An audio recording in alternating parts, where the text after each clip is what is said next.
looky here, we have some pumpkin damage. This is one of our big pumpkins. Now you would think anyway, that this is probably caused by a mouse or something rubbing up against it. Well, it's the rubbing up against it. It was this vine. When the wind was blowing real hard last several days, since some of it's dry, it's hard. What it does, constantly goes up in here and around here and all around here, whatever way the wind blows.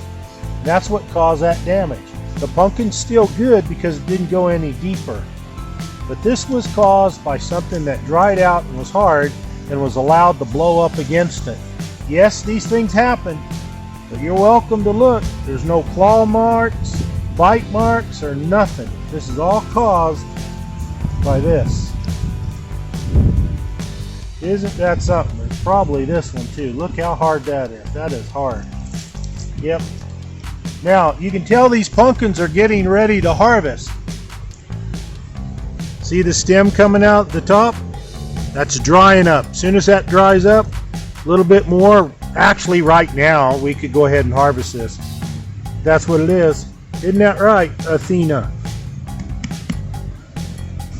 Okay, just thought I'd give you a pumpkin tip. You got to keep watch on everything. It's amazing, all these different things you got to watch for when you have a garden.